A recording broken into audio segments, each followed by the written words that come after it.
Welcome to fourth estate.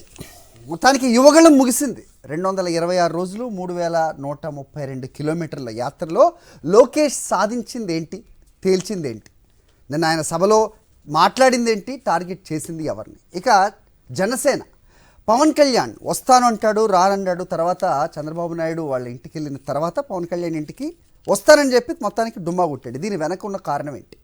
సీట్ల సర్దుబాటు జరుగుతోందా? So చంద్రబాబుతో భేటీ అనంతరం, చంద్రబాబు పవన్ కళ్యాణ్తో భేటీ అనంతరం బయటకు వచ్చిన తర్వాత నాదెండ్ల మనోహర్ మాట్లాడడం ఏంటి?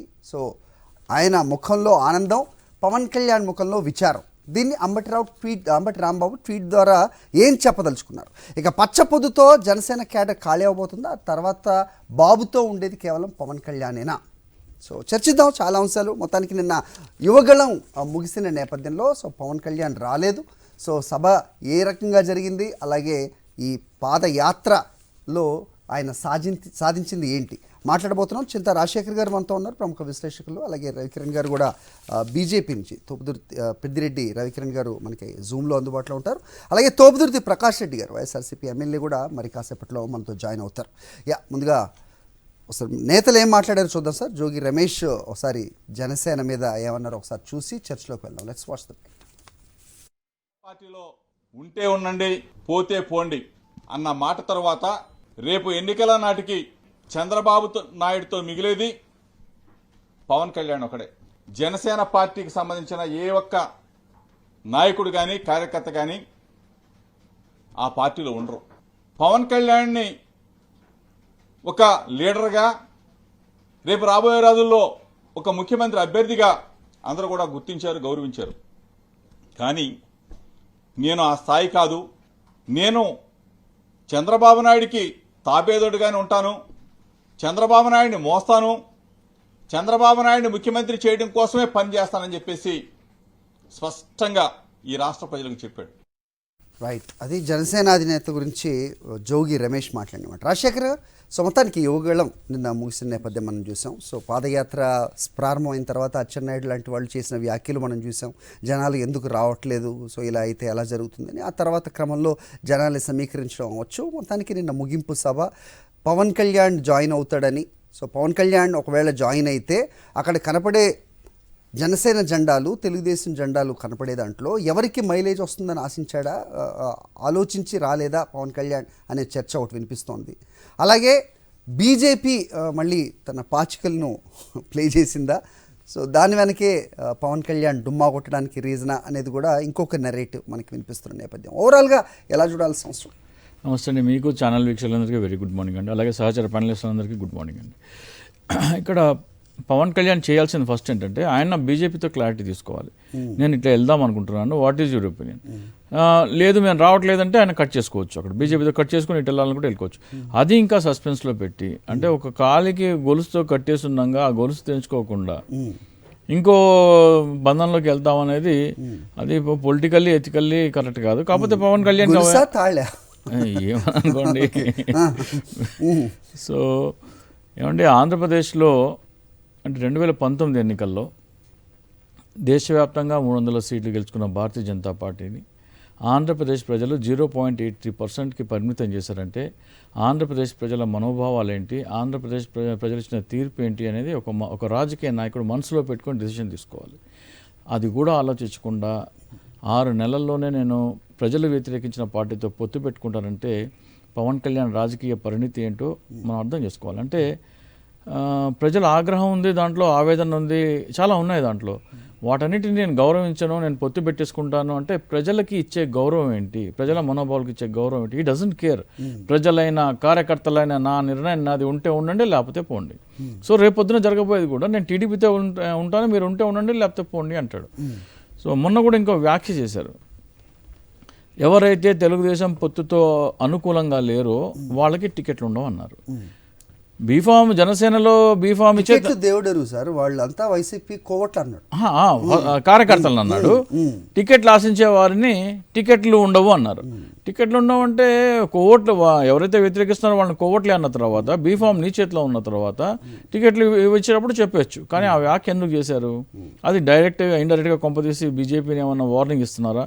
మీరు పొత్తులో కనుక రాకపోతే మీతో ఉండవు అని తన నాయకులకైతే చెప్పాల్సిన అవసరం లేదు కదా, నీకు టికెట్ లేదంటే టికెట్ లేదు. ఎవరైతే టీడీపీ పొత్తును వ్యతిరేకిస్తున్నారో వాళ్ళకి టికెట్ ఉండదు అని ఆయన చెప్పాల్సిన అవసరం లేదు. సో అది డైరెక్ట్ ఇండైరెక్ట్గా బీజేపీ ఇండికేట్ చేస్తున్నారు ఆ ప్రెషర్ బిల్డింగ్ టాక్టిక్స్ అనేది. ఇక్కడ మాత్రం బీజేపీ ఈ రోజు వరకు కూడా మేము టీడీపీతో కలుస్తామనే సిగ్నల్స్ కానీ ఆ ఇంక్లినేషన్ కానీ ఆ వాతావరణం కానీ ఏం కనబడట్లేదు. ఈ నేపథ్యంలో బీజేపీ క్లియరెన్స్ లేకుండా సభకు వెళితే ఏమైనా ఇబ్బంది అవుతుందా అని చెప్పేసి ఒక కారణం ఉండొచ్చు. రెండు, ఆ మధ్య ఏదో లోకేష్ గారు పవన్ కళ్యాణ్ ఏదో తిట్టారు అని చెప్పేసి ఒక ఇది బయట వైరల్ అయింది. సో మరి తిట్టిన లోకేష్ సభకి నేను ఎట్లా వెళ్తాను అని అదొక కారణం చెప్తున్నారు, కానీ అది కారణం కాదు. మీ చుట్టూ ఉన్న వాళ్ళు అలగాజనం శంకర జాతి జామని, మీ అన్న రాజకీయాలకు పనికిరాడు, మా బ్లడ్ వేరు మా బ్రీడ్ వేరు, మీ అన్నయ్య రాజకీయ నాయకుడు కావాలంటే ఖమ్మంలో బ్లడ్ ఎక్కించుకోవాలని ఇన్ని మాటలు మాట్లాడిన బాలకృష్ణ వాళ్ళ స్టూడియోలో కూర్చోబెట్టి వాళ్ళ అమ్మని తిట్టించిన బాలకృష్ణతో వెళ్ళి కౌగులించుకొని మన అన్స్టాపబుల్ షోలు చేసి ఇప్పుడు పొత్తులో జైలు దగ్గర ఇవన్నీ చేస్తున్నారు కదా. సో అవన్నీ పెద్ద పట్టించుకుని నేను దానికైతే పవన్ కళ్యాణ్ అంత ఇస్తాను. కానీ ఏదో ఇప్పుడు పవన్ కళ్యాణ్ నాదెళ్ల మనోహర్ చంద్రబాబు నాయుడిని బయటికి తీసుకొచ్చినప్పుడు నాదెళ్ల మనోహర్ 1000 వాట్ బల్బ్ లాగా వెళ్ళిపోతుంటే పవన్ కళ్యాణ్ మొహం కనీసం 0 బల్బ్ లాగా కూడా అంబటి రాంబాబు గారి ట్వీట్ చూసి లేదు ఫొటోస్ ఉన్నాయి. లేదు ఇప్పుడు కార్ దగ్గర మీరు చూడండి, విజువల్స్ చూపిస్తాను మీకు కావాలంటే. ఫోటో స్పష్టంగా కనబడుతుంది. అంటే వీళ్ళిద్దరూ ఉన్నదానికి ఒక 20 yards 30 yards వెనక ఉన్నారు పవన్ కళ్యాణ్ ఒక చోట. అలాగే ఇంకో చోట ఏంటంటే సీ ఆఫ్ చేస్తున్నప్పుడు కూడా మా ప్రెస్లో మాట్లాడేటప్పుడు కూడా ఇదిగోండి, this is the okay facial expression. So ఈయన తల ఉంచుకున్నాడు, ఈయన తల చూపించండి camera. So Pawan Kalyan expressions ఎలా ఉన్నాయి, మనోహర్ ఎక్స్ప్రెషన్స్ ఎలా ఉన్నాయి. పవన్ కళ్యాణ్ గారు ఎప్పుడు అలాగే ఉంటారు కదా, భలేవారు జోష్లో ఉన్నప్పుడు. ఇక్కడ చూడండి, ఈయన ఎక్కడ ఉన్నారు, ఆయన ఎక్కడ ఉన్నారు. సో బాడీ లాంగ్వేజ్ అంతా ఏం చేస్తుంటే Pawan Kalyan is not happy, Nadendla Manohar is happy. అంటే వీళ్ళిద్దరిలో పెద్ద తేడా లేదు. ఇప్పుడు నా దృష్టిలో, నా అనాలిసిస్ ప్రకారము పవన్ కళ్యాణ్ 10 సంవత్సరాల రాజకీయ నేపథ్యం చూస్తే ఆయన పార్టీ ఆఫీస్కి వచ్చేది ఆడికి 2-3 సార్లు. ఈ రోజు వరకు ఆంధ్రప్రదేశ్ 2019 ఎన్నికలు అయిపోయి ఈ రోజున 1716 రోజులు ఎంతో అయింది ఈ రోజుకి. పవన్ కళ్యాణ్ ఆంధ్రప్రదేశ్లో హార్డ్లీ 50 days. ఒక రాజకీయ నాయకుడు తను ఎక్కడైతే పోటీ చేద్దాం అనుకుంటున్నాడో అక్కడ ఎంత సమయం వెచ్చించాలి అనేది మనం చూసుకోవాలి. అలాగే ఆ ఆఫీస్కి ఎన్నిసార్లు వస్తున్నాడు, ఇవన్నీ చూసుకుంటే కనుక పవన్ కళ్యాణ్ సీరియస్ పొలిటీషియన్ కాదని చాలామంది అంటారు. కానీ నేను చెప్పేది ఏంటంటే బహుశా పార్టీ అనేది కాదేమో, ఒక బినామీగా మాత్రమే ఆయన ఉన్నాడు.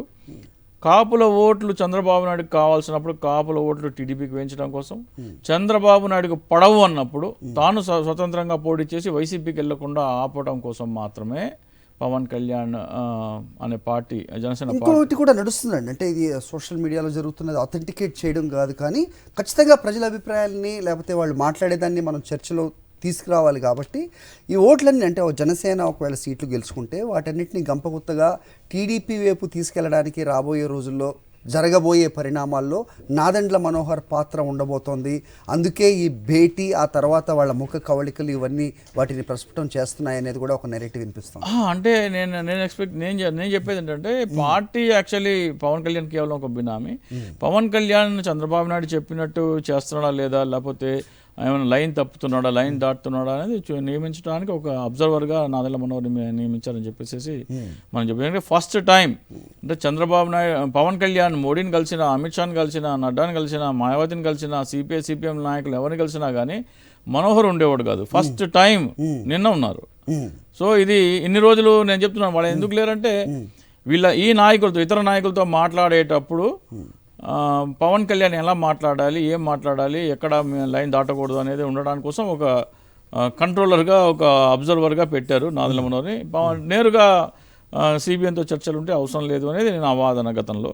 ఇక్కడ చెప్పేది ఏంటంటే అల్టిమేట్గా ఇప్పుడు 30 స్థానాలు ఇచ్చినా 25 స్థానాలు ఇచ్చినా కానీ జనసేన దగ్గర అంతమంది పోటీ చేసే వాళ్ళు అయితే లేరు.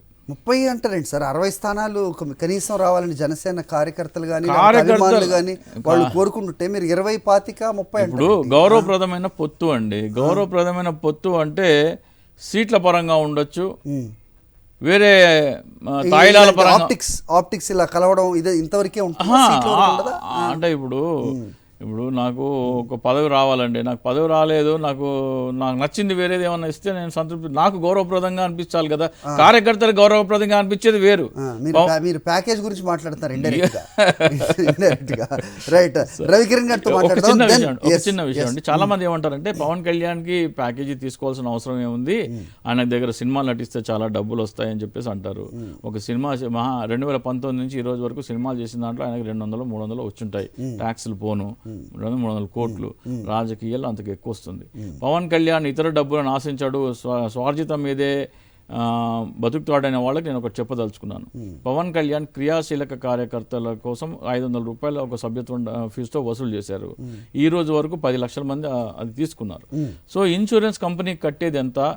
పవన్ కళ్యాణ్ ఏం చెప్పారంటే మీరు 500 కట్టండి, పవన్ కళ్యాణ్ మరో 1500 జోడించి ఇన్సూరెన్స్ కి ప్రీమియం కడుతున్నారు అంటున్నారు. అందరూ అలా చెప్పి డబ్బులు తీసుకున్నారు, కార్యకర్తల చేత డబ్బులు తీసుకున్నారు, దాదాపు 10 లక్షల మంది చేశారు, అంటే 50 కోట్ల దాకా వసూలైంది.